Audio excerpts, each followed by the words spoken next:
I am the owner of the Global African Tales, so subscribe to my channel for a new, interesting story.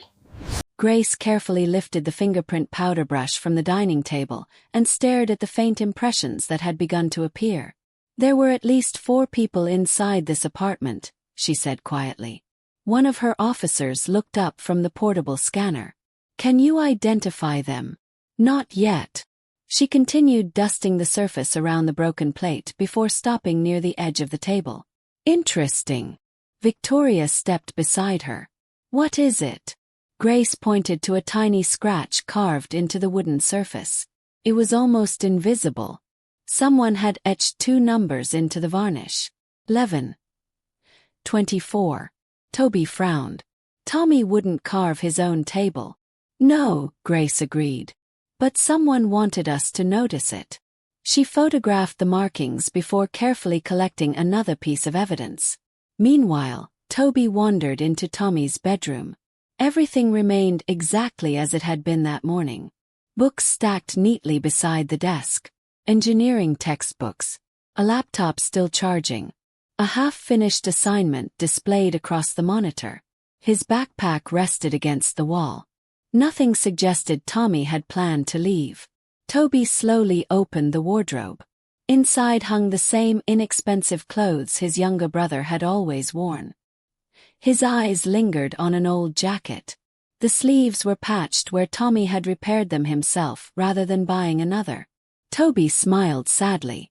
You never spent money on yourself. Victoria entered quietly. He admired you. Tobi didn't answer. He wanted to become an engineer because of you. He closed the wardrobe. I promised our parents I'd protect him.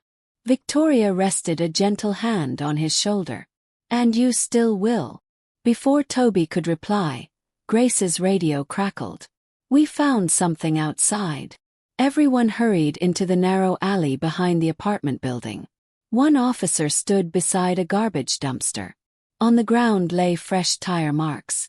Grace knelt immediately. Heavy vehicles. She measured the distance between the tracks. 3 SUVs. Another officer approached carrying a small transparent evidence bag. Found this 20 meters away. Inside rested a silver button. Victoria frowned. From a suit. Grace examined it closely. No. She turned it over. An unusual emblem had been engraved onto the back. Chestnut. The same symbol as the piece left inside the apartment. They're becoming careless, Grace murmured. Or confident, Tobi replied. She looked at him. Confident people leave messages because they believe nobody can stop them. A moment later another call arrived.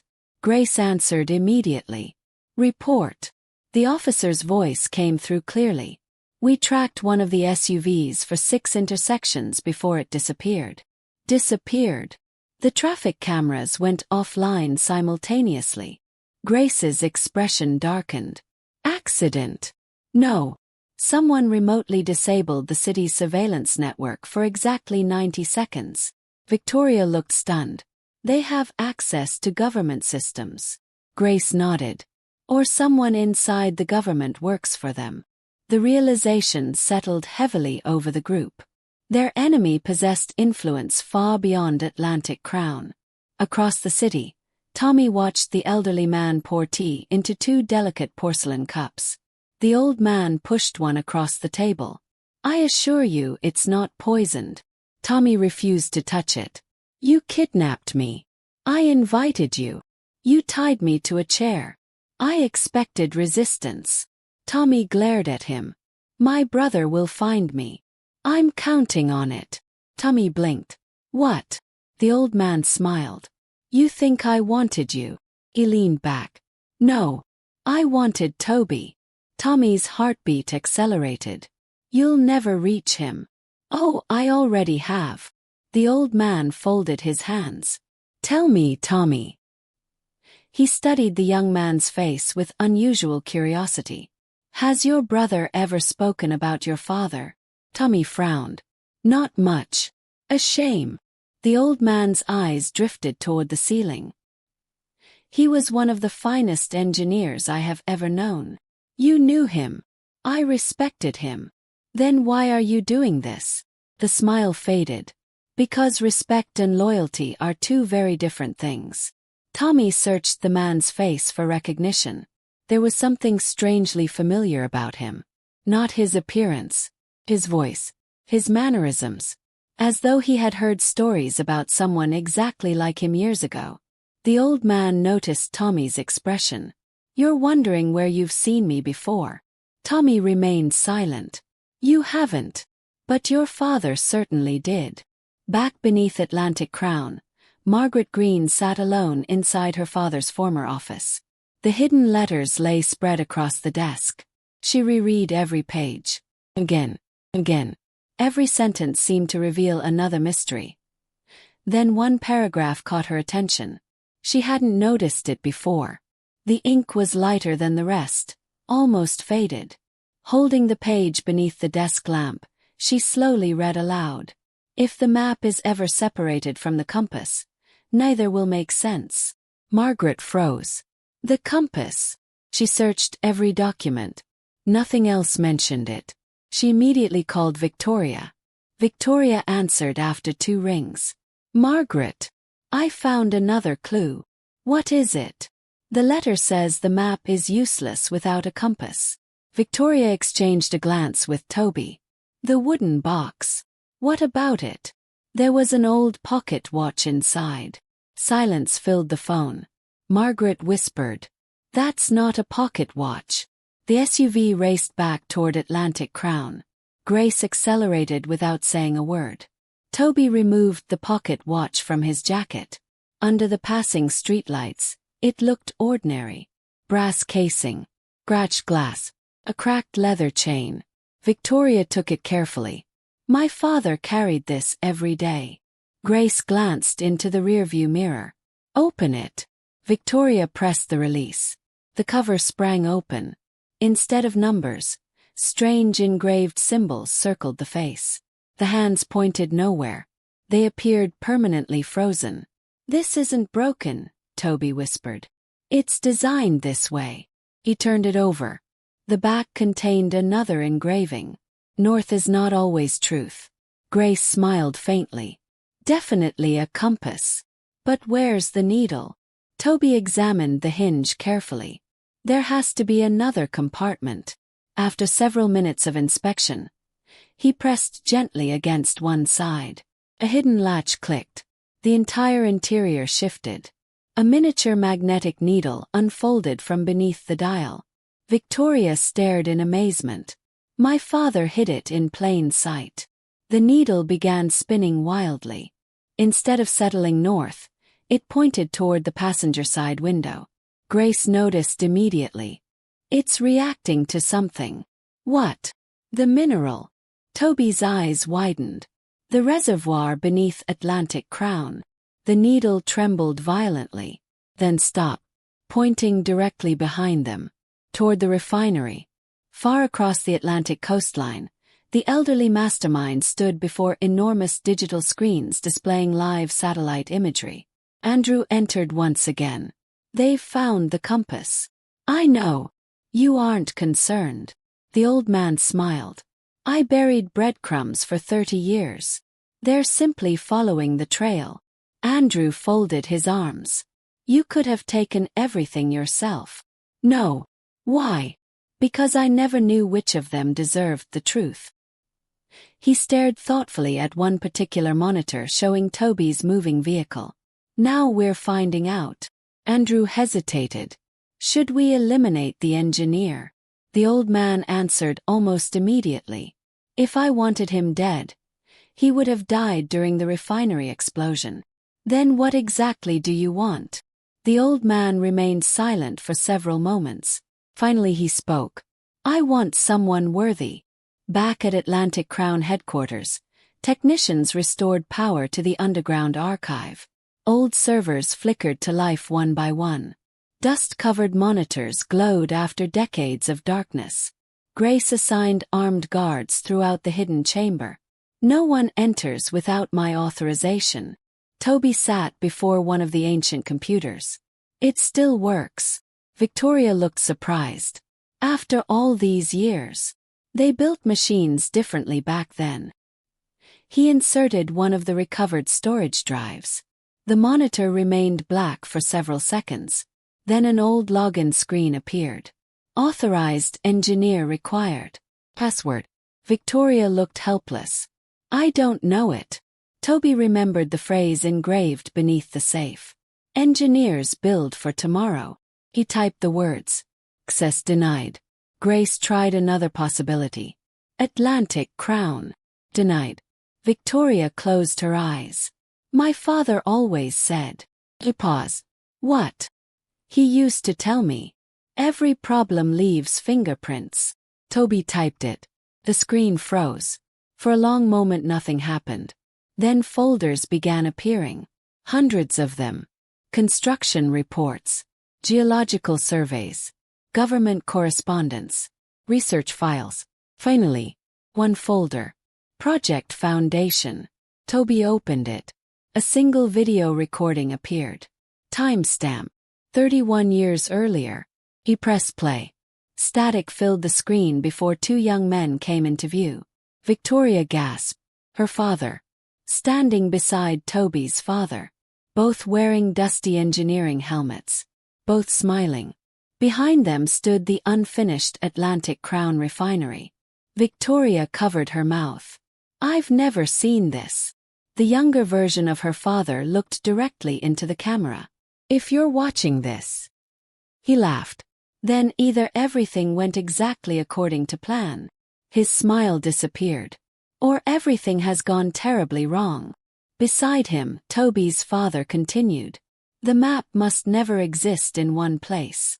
We divided it. Half remains hidden beneath the refinery. The other half. The recording suddenly distorted. Horizontal lines filled the screen. Grace frowned. What happened? The image returned for only a second. Enough for Tobi's father to shout one sentence. Inside the cathedral. The video abruptly ended. Everyone stared silently at the frozen screen. The cathedral. Victoria whispered. Which cathedral? Grace asked. There are dozens. Before anyone could answer, alarms suddenly echoed throughout the underground archive. Red warning lights began flashing across every corridor. Grace immediately reached for her radio. Report. A frightened voice answered. Multiple intruders inside headquarters. How many? They're wearing company security uniforms. Grace's eyes widened. They've infiltrated us. Gunfire erupted somewhere above them. Victoria instinctively stepped closer to Tobi. The underground lights flickered violently. One by one, the security camera feeds on the monitors went black. Then the computer screen changed on its own. The video disappeared. A single sentence slowly typed itself across the monitor, as if someone invisible had taken control of the system. Checkmate begins now. Darkness swallowed the hidden archive in an instant. For a fraction of a second, no one moved. Then Grace's voice cut through the silence. Nobody panic. A faint emergency light flickered to life near the ceiling, bathing the chamber in a dull red glow. It was barely enough to distinguish faces from shadows. Grace drew her sidearm while one hand reached for the compact flashlight attached to her belt. Tobi. I'm here. Victoria. I'm with him. Stay behind me. The heavy steel door leading into the archive remained shut, but somewhere beyond the concealed entrance, footsteps echoed steadily. Not hurried, not chaotic, measured. Whoever was approaching knew exactly where they were going. Grace frowned. They know about the hidden room. Victoria whispered. That information was buried for decades. Grace looked toward the concealed passage. Which means someone who built this place, or someone who gained access to the original construction records, is helping them. Tobi glanced toward the computer. The message remained frozen across the monitor. Checkmate begins now.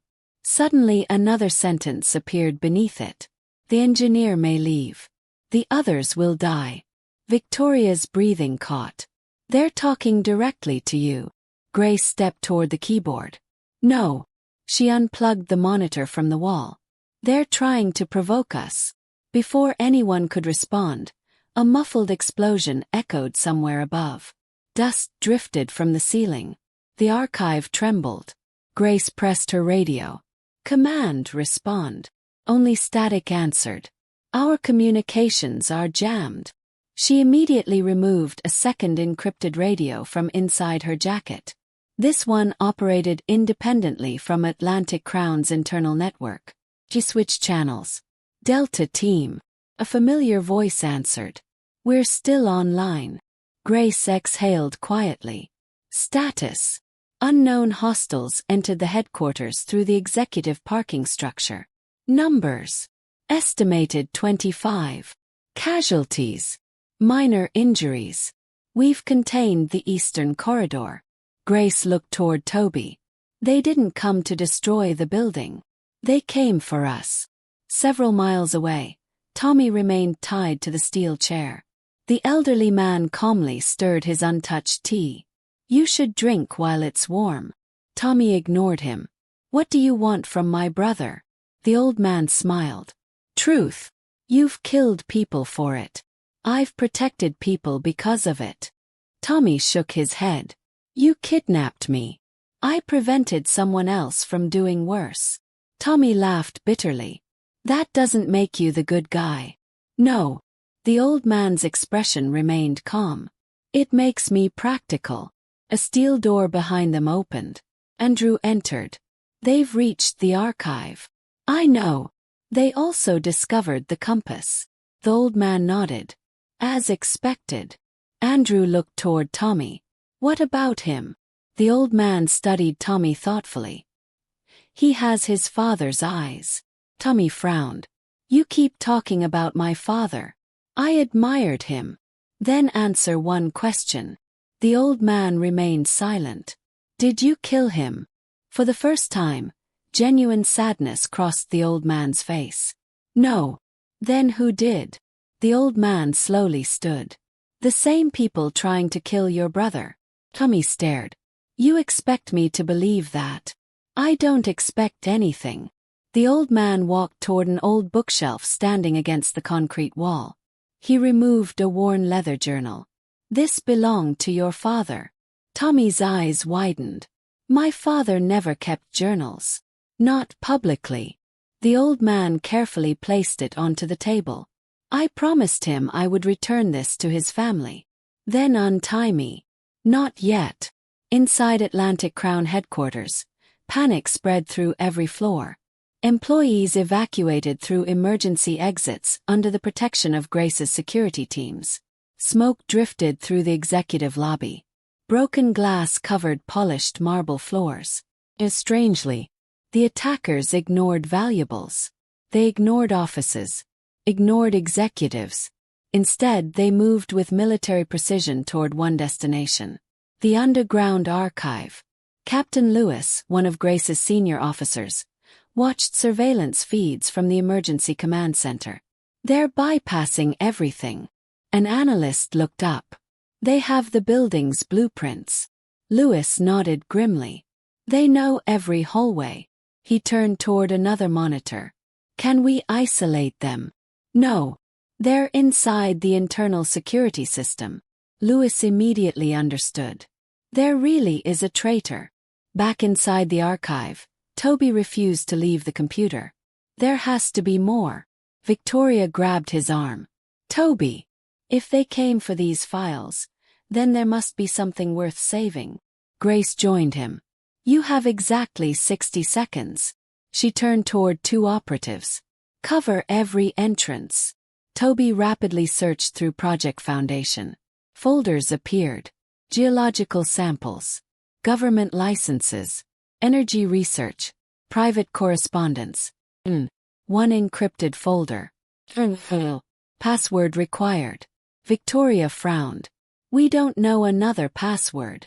Tobi stared at the title. "Heir." He remembered the old video. His father. Victoria's father. Both speaking about the future. He typed. "Tomorrow." Denied. He tried. "Foundation." Denied. Grace looked toward the wooden box still lying open. The photograph. Tobi picked it up. The faded picture showed both families standing together decades earlier. Children laughed in front of the unfinished refinery. Victoria pointed. Look. Written in tiny handwriting beneath the picture. For those who remember Cedar Hill. Cedar Hill, Tobi repeated. He entered the words. Access granted. The folder opened instantly. Hundreds of documents filled the screen. Most were engineering calculations, chemical analyses, satellite maps. Then Tobi noticed one file. If we fail. He opened it. Another video. This time only Tobi's father appeared. Older. More tired. His face carried wounds that had never healed. He looked directly into the camera. My son. Tobi froze. If you're seeing this. His father's voice softened. Then I wasn't able to keep my promise. Victoria quietly wiped tears from her eyes. I always wanted to tell you everything. But knowing the truth would have made you a target before you were ready. He smiled faintly. You became an engineer because you believed machines solve problems. He shook his head gently. No. People solve problems. Machines simply obey. He reached toward something off camera. The mineral beneath Atlantic Crown will change the world. It can store energy unlike anything humanity has ever discovered. If used wisely, it ends dependence on fossil fuels. If used carelessly, it becomes the most valuable resource in history. He leaned closer. That's why we hid it. Suddenly his expression changed. If anyone tells you this treasure belongs to them, they're lying. It belongs to everyone. The recording glitched. His voice returned. Trust only those willing to lose everything protecting it. The screen froze, then disappeared. Silence filled the archive. Grace finally spoke. Your father wasn't protecting a company. He was protecting humanity. The concealed passage suddenly shook violently. Metal groaned. Grace raised her weapon. They're here. One of her officers rushed toward her. They've breached the first barrier. Second team. Retreating. Third. No contact. Grace understood immediately. They're cutting us off. Victoria looked toward Tobi. We have to leave. He nodded reluctantly. Before shutting down the computer, he copied every accessible file onto an encrypted storage drive. Grace noticed. Good. He removed the drive. What about the servers? Grace looked around the room. If we can't defend them. She pulled a small device from her pocket. We erase them. Tobi hesitated. My father's research. Grace met his eyes. If the enemy gets it, they'll weaponize it. He slowly nodded. Do it. Grace inserted the device. A countdown appeared. Data purge. 5 minutes. She smiled grimly. They'll find empty shelves. Meanwhile, inside the luxurious coastal estate, the elderly mastermind watched the archive through hidden cameras. Andrew folded his arms. They're deleting everything. I know. You aren't stopping them. The old man shook his head. The research exists somewhere else. Andrew blinked. It does. The old man smiled. My dear Andrew, you still think the archive contained the truth. It only contained directions. Andrew's expression darkened. You never trusted us. I never trusted anyone. Tommy slowly examined the leather journal lying before him. Can I read it? The old man nodded. Go ahead. My hands are tied. Without hesitation, the old man untied him. Andrew looked surprised. Sir. He won't run. Tommy rubbed his sore wrists before opening the journal. The first page contained his father's handwriting. If my sons ever read this. Tommy's hands trembled. His eyes moved across the page. He read silently, then suddenly stopped. What? The old man asked gently. Tommy looked up in disbelief. My father wrote. He swallowed. That Tobi isn't my biological brother. The room fell silent. Andrew stared. The old man's face revealed nothing. Tommy hurried through the following pages. No. He shook his head repeatedly. This can't be right. The old man spoke quietly. Finish reading. Tommy continued. Each page seemed to steal another piece of certainty from his life. Finally he reached the last entry. His breathing became uneven. He adopted Tobi. He looked up. After a refinery accident. Tears filled his eyes. My parents never told us. They intended to. The old man answered softly. But then they died. Tommy closed the journal. So Tobi never knew. No. And you're telling me now. Because the truth is finally catching up. Back beneath Atlantic Crown, Grace led the group through a forgotten maintenance tunnel extending beyond the archive. This passage isn't on modern blueprints. Victoria looked around. My father built this too. Grace nodded. He planned escape routes. Behind them the first concealed door exploded inward. Hostile operatives flooded into the abandoned archive. One of them rushed toward the computer. Too late. The monitors displayed only one message. Files deleted. The leader slammed his fist against the desk. They escaped. Another operative discovered the countdown device. Sir. The leader's eyes widened. Move. The attackers retreated moments before every storage drive inside the archive overheated simultaneously. Hard disks melted. Servers failed. Decades of information vanished forever. Or so they believed. Grace's group emerged inside an abandoned warehouse connected to the refinery by underground rail tunnels that had not been used for nearly 40 years. Moonlight streamed through broken windows. Dozens of rusted freight carts stood silently on forgotten tracks. Victoria looked around. I never knew this existed. Grace checked the exits. Few people do. Tobi still carried the encrypted drive inside his jacket. He touched it instinctively. Everything his father had protected. Everything Margaret's father had sacrificed for. Everything the attackers had risked countless lives to obtain. Reduced to a device no larger than his palm. Then his phone vibrated. An unknown number. Grace immediately reached toward it. Don't answer. But the ringing stopped. A text message appeared instead. Tobi opened it. There was no greeting. No signature. Only a recent photograph. Me. Live. Sitting in a chair with the leather journal resting on his lap. Below the image were 8 chilling words. The next move belongs to you, Engineer Tobi. Before anyone could speak, another message appeared beneath it. Come alone if you ever want the truth about your family. Tobi stared at the message until the screen dimmed in his hand. No one spoke. Grace was the first to break the silence. It's bait. Victoria looked over his shoulder, reading the words again. Come alone if you ever want the truth about your family. She looked up. They know exactly how to manipulate you. Tobi slipped the phone into his pocket. They also know Tommy is alive. Grace nodded. Which means they want him alive. For now, Victoria added quietly. That single phrase hung heavily between them.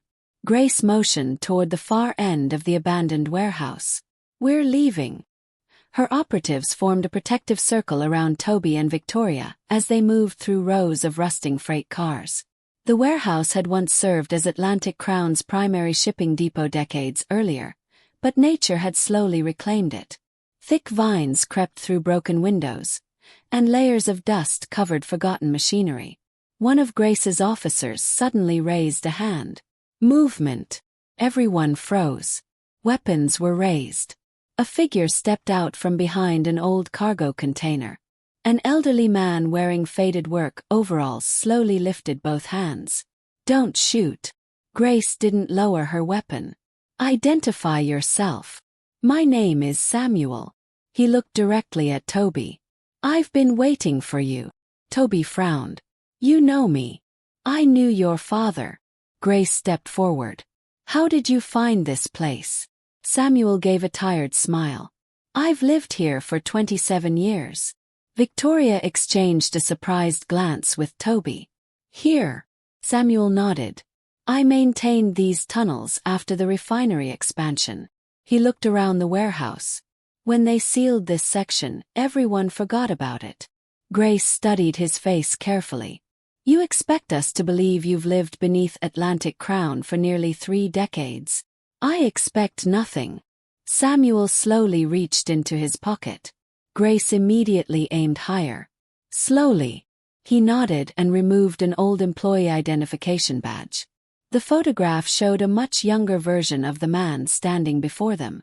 Samuel Okeke, Senior Maintenance Supervisor. The expiration date was 28 years old. Victoria's eyes widened. I've seen that name. Samuel looked at her. In your father's notebooks. She nodded slowly.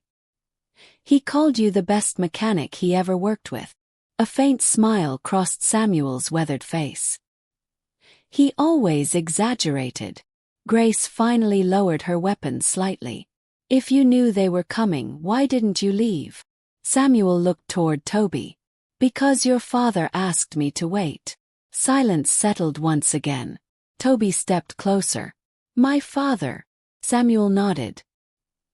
He said one day his son would arrive carrying questions only the past could answer. Tobi felt his heartbeat quicken. What questions? Samuel sighed. Too many.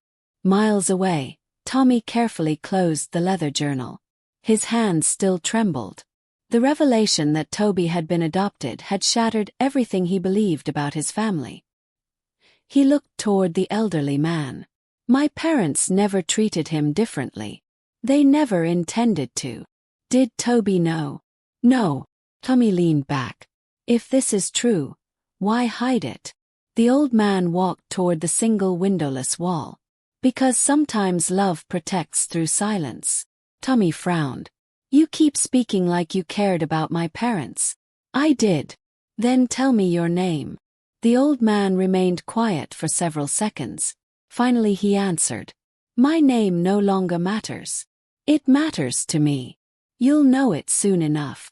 Andrew entered again. The security teams failed to recover the archive. I expected that. The files were erased. Were they? Andrew hesitated. You don't think so? The old man smiled faintly. Tobi's father raised a clever son.